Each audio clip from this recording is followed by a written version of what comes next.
Oh yeah, yeah. It's just I'll charge it, and I can't tell how long it lasts. Doing all that, and then there happens to be an issue. You're still Yeah. trying to make it happen. I wonder if that's the unit. Yeah. I have a little aperture one, the first gen. I love that one. The only problem with that is it's not like the new ones are. So I was gonna ask for that. Good on you. And also, like I've been using my own personal one for my roving. Yep.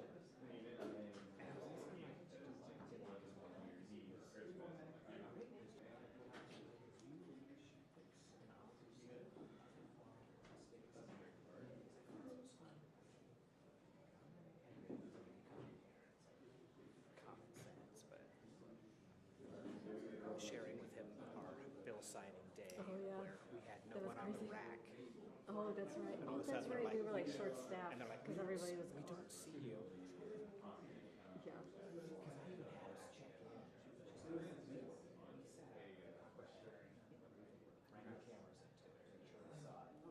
How do you test it? I guess you just take out the dangler. Yeah. And then you just take the dangler, go right in.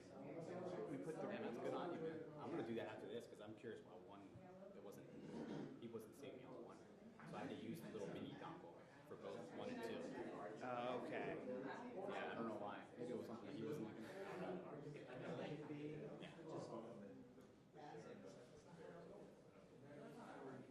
Whatever. How's this? They see this man, so I'm glad I did it. And they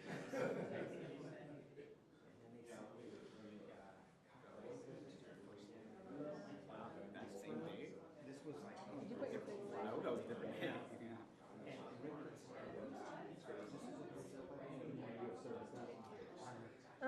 On the phone. I don't know if I'll be able to get emails out.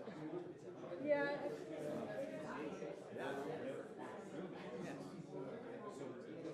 You never were up here with these like this? I know it's a little different, maybe a different set of guys. Bless you.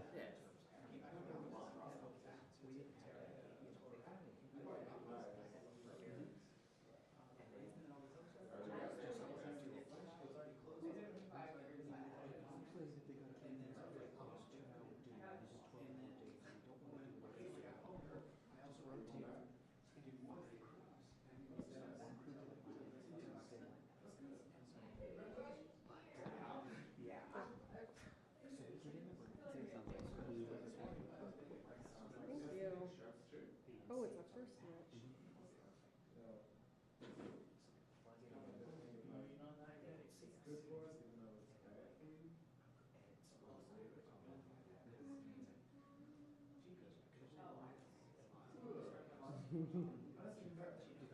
Thank you.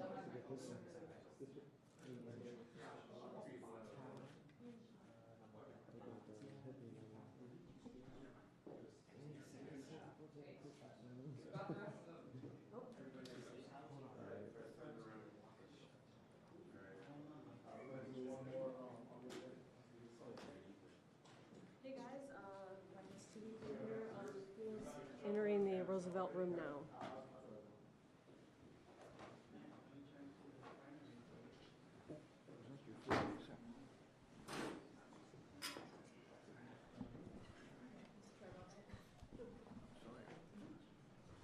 One more audio check for everyone. Check, check, check, 1, 2. Everyone, please silence your cell phones while you're at it. Check, check, 1, 2, 1, 2. Audio's good. Andrew's good. Okay.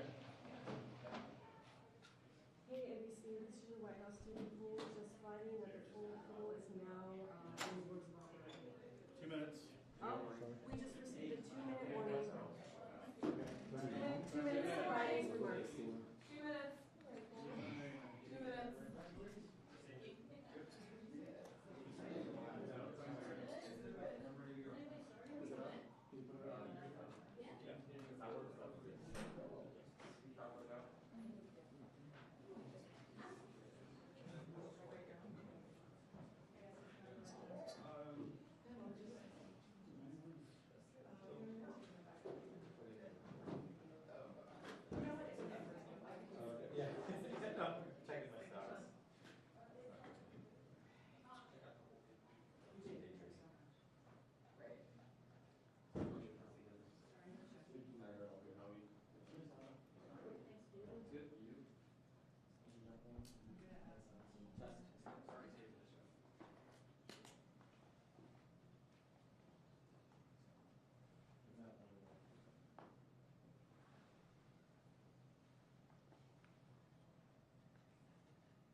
soon.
Hello, folks.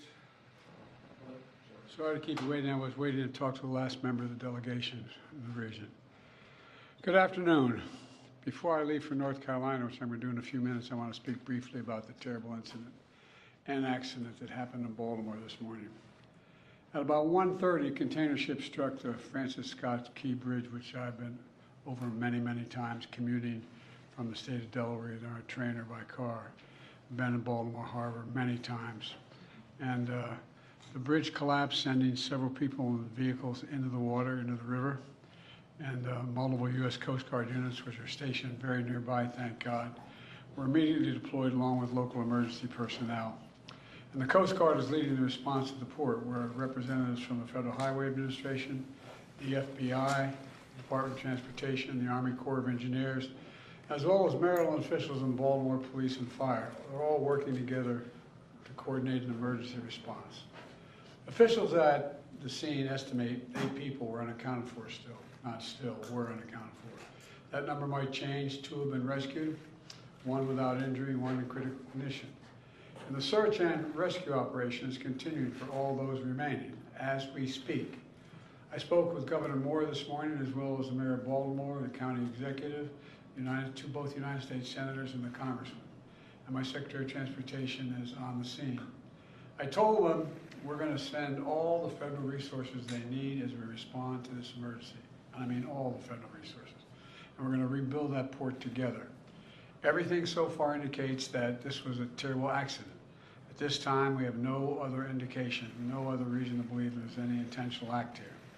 Personnel on board the ship were able to alert the Maryland Department of Transportation that they had lost control of their vessel, as you all know and reported.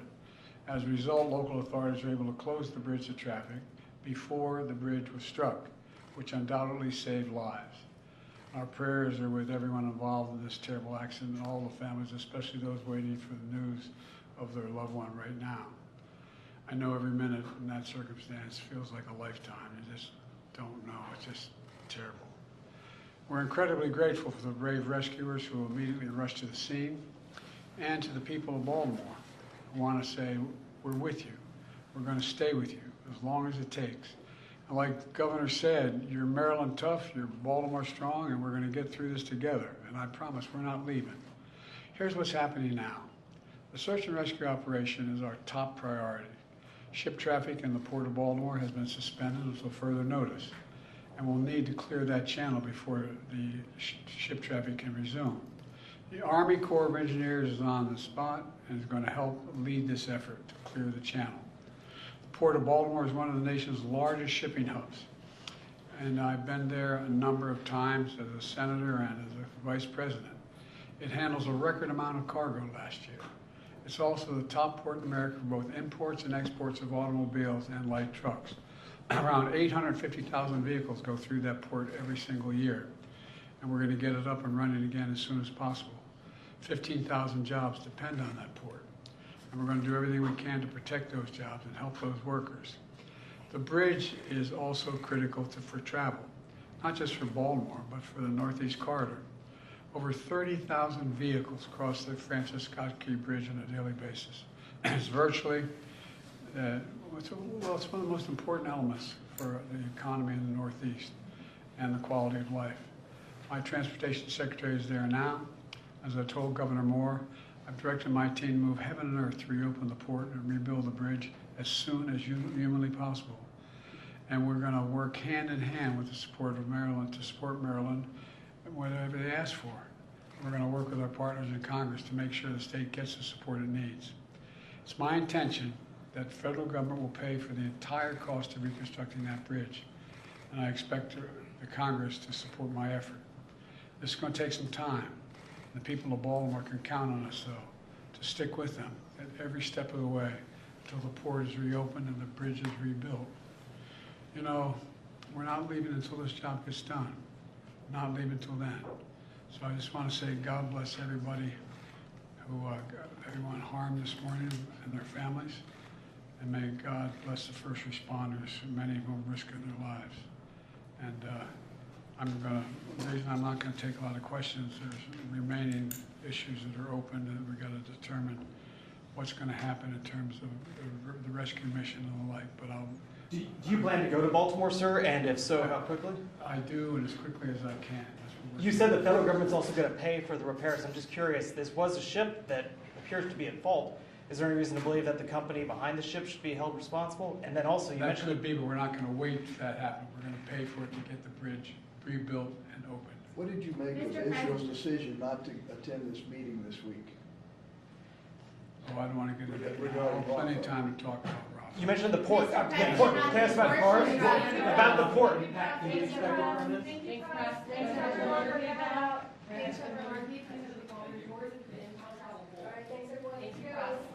you. All right.